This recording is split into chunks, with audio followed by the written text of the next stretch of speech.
Gujarat control of terrorism and organized ક્રાઇમના ગુનામાં નાસ્તા ફરતા આરોપીને પકડી પાડતી ઉત્તરાયણ પોલીસ ટીમ સુરત શહેર. પોલીસ કમિશનર સાહેબ શ્રી સુરત શહેર તથા સંયુક્ત પોલીસ કમિશનર શ્રી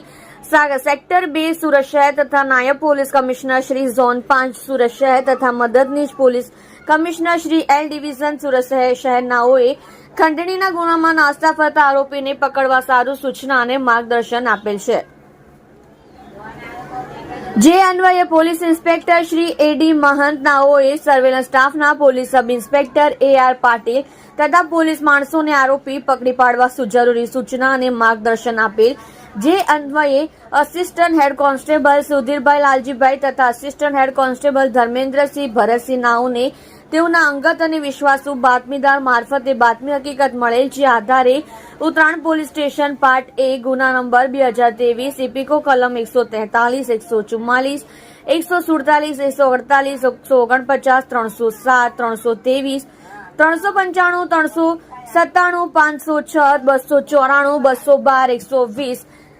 34 તથા GP એક્ટ કલમ 135 તથા the Gujarat control of terrorism and organised crime GCTOC act 2015 ની કલમ 3, 1, 2, 3, 2, 3, 3 તથા 3, 4 મુજબ ગુનાના નાસ્તો ફરતો આરોપી સૂર્યદીપ ઉર્ફે સૂરજ ઉર્ફે સુરેશ ઉર્ફે સૂર્યા ભરતભાઈ વિરડિયા ઉંમર વર્ષ 29, રહેઠાણ D301 સંસ્કૃત એવન્યુ અભિષેક રેસિડેન્સી પાસે, કોસાડ સાયણ રોડ, અમરોલી સુરત શહેર તથા એલિગંજા હાઇટ્સની સામે આવેલ ફાર્મ હાઉસમાં ગોપીન ગામ પાસે મોટા વરાછા સુરત શહેર, મૂળ વતન ગામ પાંડીસિંગા, તાલુકો લાઠી, જિલ્લો અમરેલી નાને પકડી પાડેલ છે. સદર ગુનાની તપાસમાં મેયર મદદનીશ પોલીસ કમિશનર શ્રી સાહેબ ક્રાઇમ પોલીસ સ્ટેશન સુરત શહેરનાઓ